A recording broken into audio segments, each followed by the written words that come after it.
오늘 설교의 제목은 지혜를 가르쳐 주시옵소서라고 하는 제목으로 여러분과 같이 은혜를 나누려고 합니다.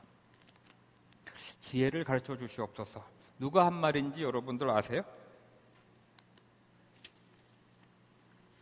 참 저는 신기해요.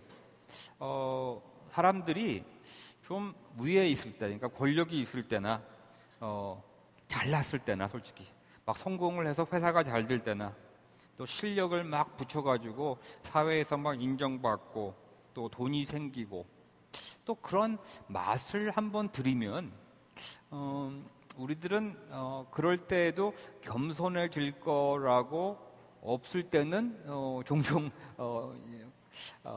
말을 잘하지만 액츄얼리 권력을 잡거나 부귀 영화에 들어가서 그 맛을 보면은 생각 밖으로 거기 빠져나오기가 쉽지가 않아요.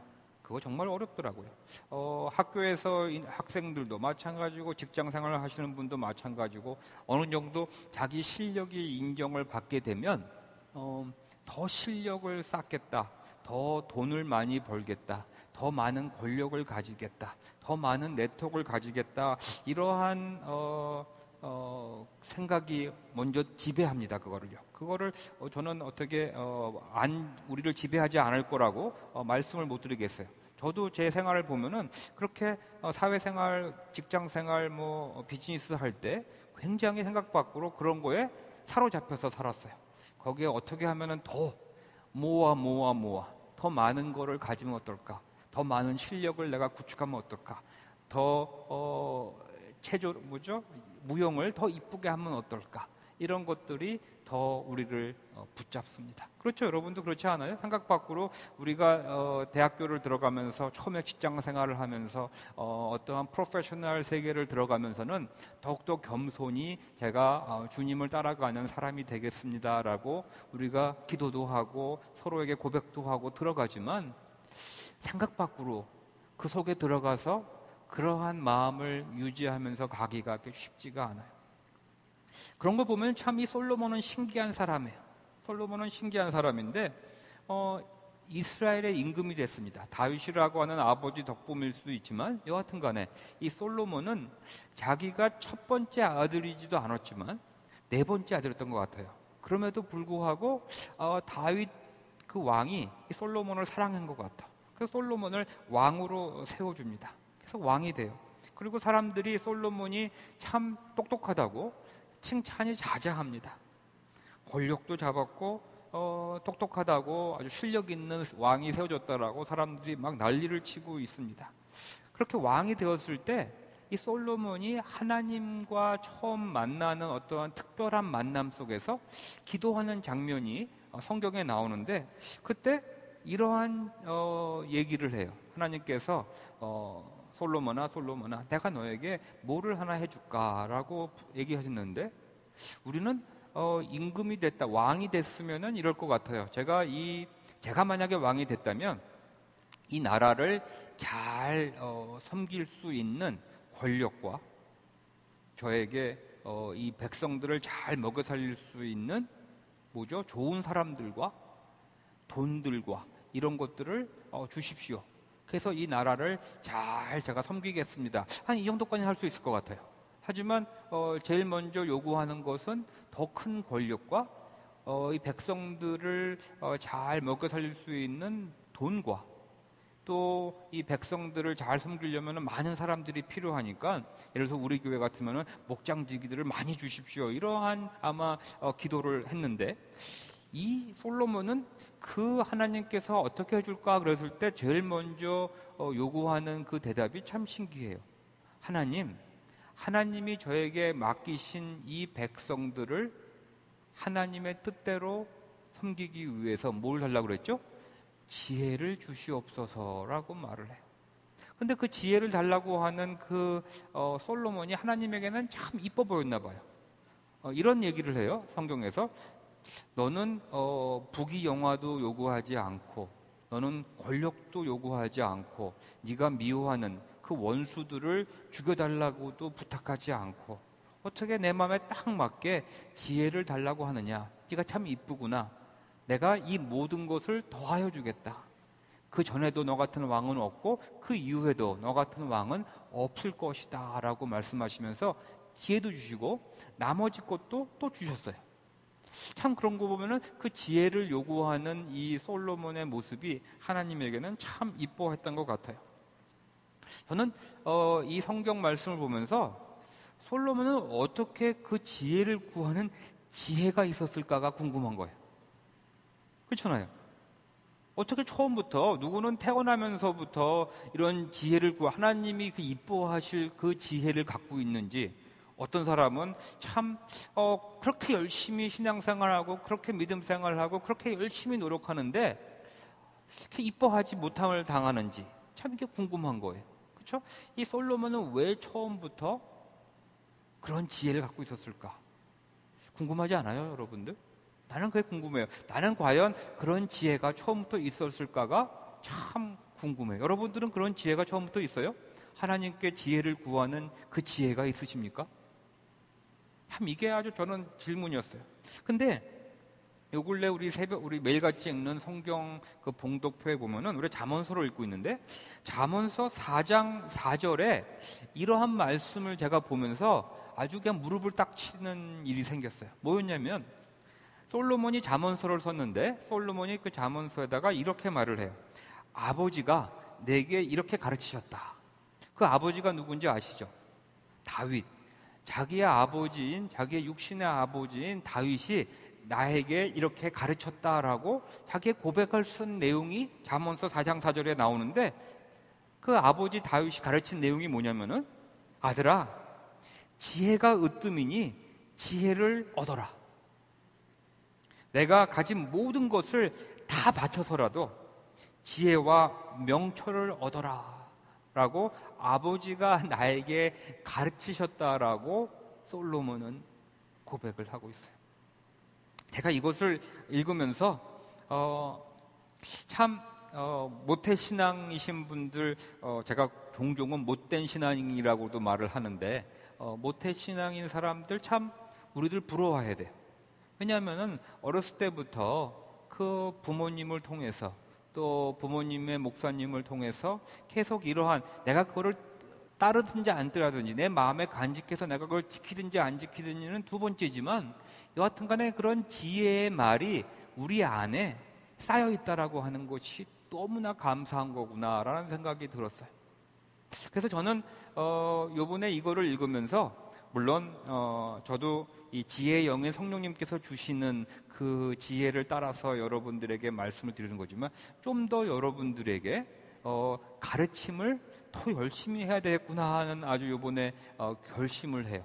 그냥 좋고 좋은 거고 하나님에 대해서 그냥 우리가 느끼고 공동체로서 살아가는 거 물론 중요한 거지만 이 가르침을 전한다고 하는 것이 이렇게 중요하구나. 그 가르침 때문에 언젠가 여러분들이 하나님께 이쁜 것을 구하게 될지 모른다고 하는 거예요. 하나님이 여러분에게 해서 지금 이 순간 뭐를 원하느니 하고 물어봤을 때 우리들은 대부분이 당장 좋은 대학교 들어가게 해주세요, 직장 구하게 해주세요, 저 어디 컴피티션에 나가는데 상 받게 해주세요, 이러한 하나님께 요구를 하는 그런 건데, 더 중요한 거를 우리가 하나님께 요구했을 때 하나님은 우리들의 그 중심을 보시면서 어쩌면 이렇게 이쁘냐, 뭔가를 아는구나, 진정으로 하나님이 이뻐하시는 것을 이분이 아는구나, 이 성도가 아는구나, 이 아들이 아는구나, 이 딸이 아는구나, 그러시면서 더 많은 것을 채워주실 거라고 저는 믿습니다. 다윗의 지혜, 그 하나님에게, 솔로몬에게 말하기를 하나님에게 꼭 지혜를 구해라 그랬을 때 다윗은 이미 아들에게는 그 지혜에 대한 모든 내용들을 다 설명하지는 않은 것 같아요.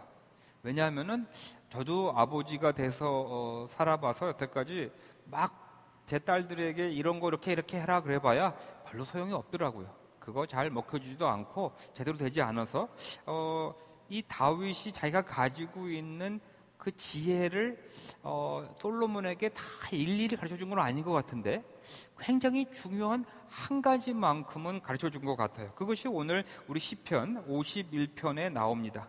51편 1절에 보면은 하나님, 주님의 한결같은 사랑, 주님의 크신 긍휼, 이거를 고백한다고 하는 거예요.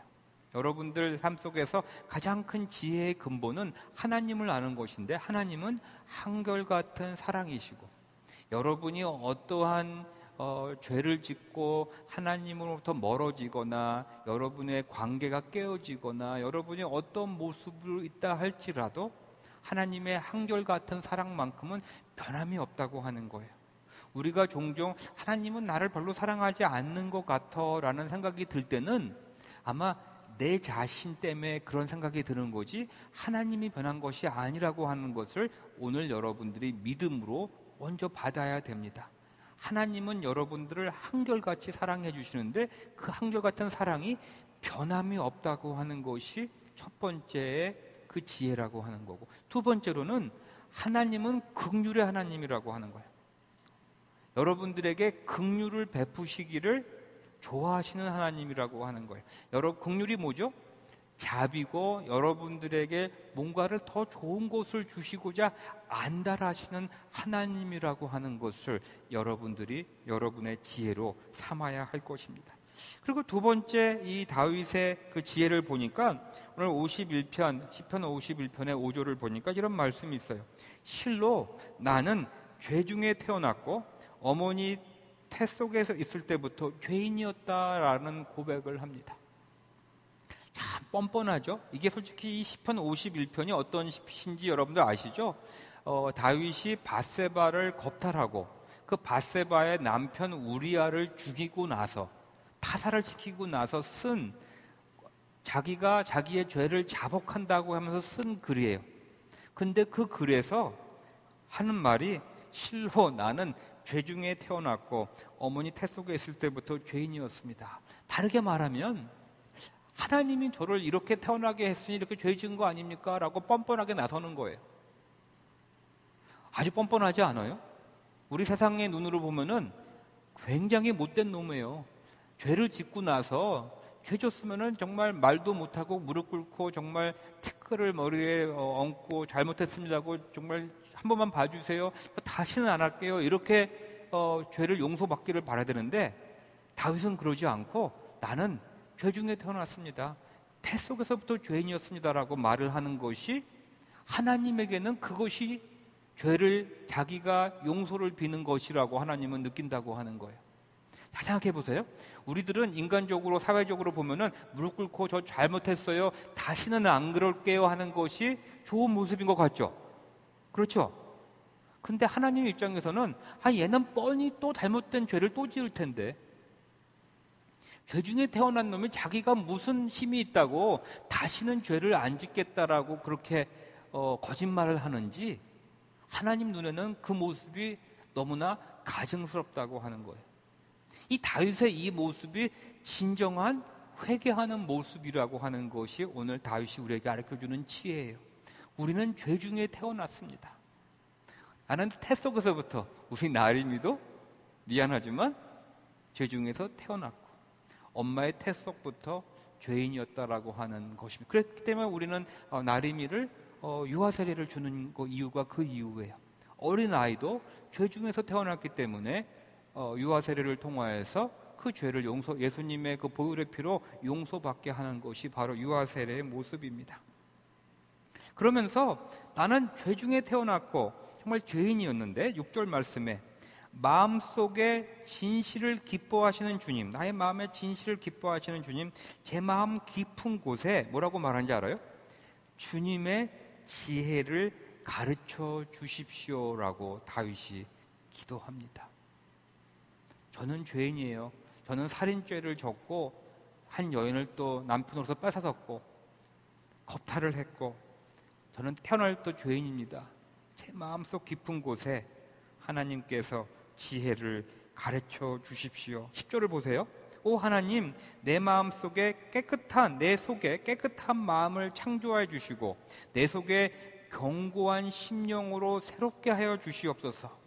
그런데 내 마음에 깨끗한 마음을 주시고 내 심령을 새롭게 견고하게 해달라고 얘기하면서 그것이 과연 무엇이냐면 우리들은 그 말할 때 어떻게 하죠? 열심히 제가 수양하고 제가 결단을 해가지고 요번 한 달 동안은 이거 안 하겠습니다. 절대로 이런 거 안 하고 저는 정말 요번 한 달 동안은 이렇게 정말 노력하겠습니다. 뭐 담배를 안 피우겠습니다. 뭐를 안 하겠습니다. 뭐를 안 합니다. 뭐 이런 걸 잘해요. 그건 어떻게 보면은 자기의 수양이에요.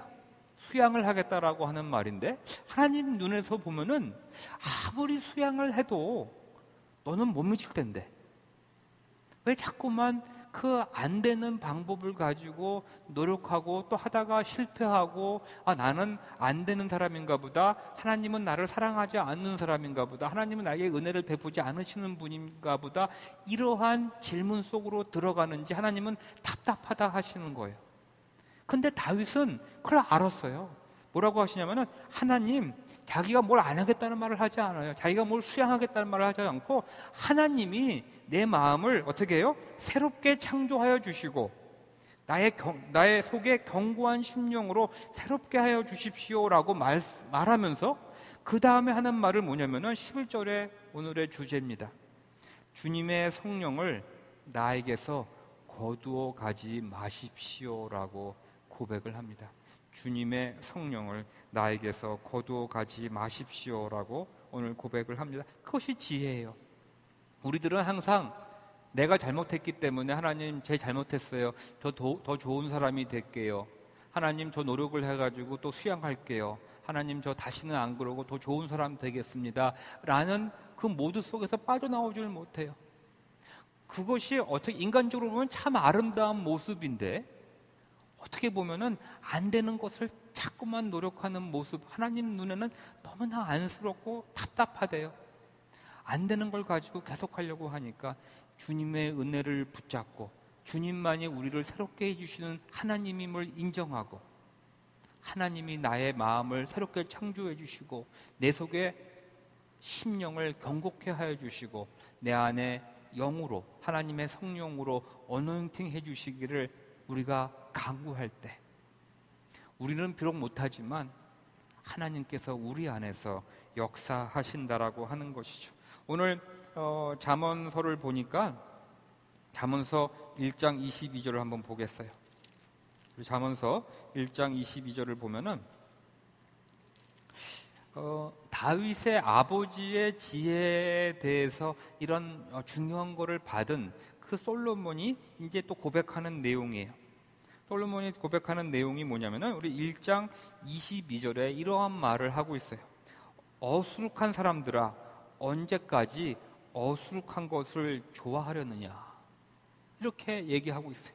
여러분들도 아시다시피 솔로몬은 엄청나게 똑똑한 사람이고 어쩌면은 우리 여기 있는 사람들 다 모아가지고 IQ를 다 더해가지고 해도 아마 이기지 못할 사람일지도 몰라요.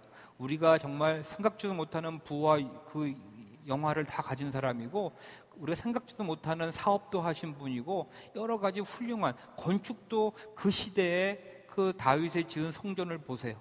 아마 지금 우리 승수 형제님이 짓는 그 건축보다도 그 시대를 비교하면 더 멋있을 수 있어요. 아니 뭐 이거는 어떠한 건축가보다도 비길 수 없는 그러한 건축학자였고 그렇게 똑똑한 사람이 오늘 우리들에게 얘기를 하고 있습니다. 어수룩한 자들아, 언제까지 어수룩하겠느냐. 그것이 솔로몬이, 지혜를 얻은 솔로몬이, 지혜의 아버지 다윗이 가르침을 받은 솔로몬이 우리에게 질문하고 있습니다.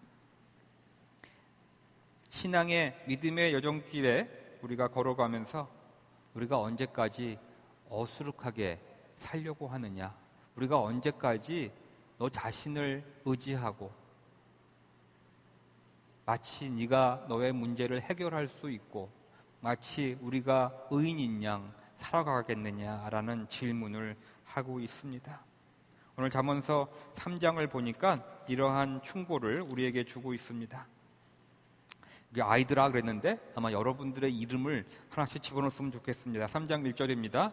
아이들아, 내 가르침을 잊지 말아라 라고 말합니다. 너의 마음을 다하여 주님을 의뢰하고 너의 명철을 의지하지 말아라 라고 솔로몬이 지금 말하고 있습니다. 너의 마음을 다하여, 너의 가진 모든 것을 다하여, 너의 마음을 다한다고 하는 것은 여러분의 정성과 여러분의 모든 실력과 경험과 가지고 있는 것을, 모든 것을 다하여서 주님께 의뢰하고, 의뢰하는 건 뭐예요? 의지하고 물어라 라고 말하는 겁니다. 하나님, 성령님께 물어라. 왜 여러분들은 그렇게 똑똑하고 우리들은 그렇게 잘났다고 말하면서 왜 하나님께 의지하고 묻지 않느냐? 머리로는 나는 하나님을 의지하고 하나님이 하나님이다라고 고백은 하면서 왜 하나님께 묻지 않느냐라고 말하고 있습니다. 6절 말씀, 3장 6절 말씀을 보니까 내가 하는 모든 일에 주님을 인정하라. 그러면 주님께서 내가 가는 길을 곧게 하실 것이다 라고 솔로몬이 얘기하고 있습니다. 그 똑똑한 솔로몬이, 여러분 우리가 상상할 수 없는 그 솔로몬이 자기의 그 지혜의 그 잠언서에서 하는 말이 언제까지 어수룩하게 자신만 의지하고 자신의 명철만 의지하고 살아가려고 하느냐?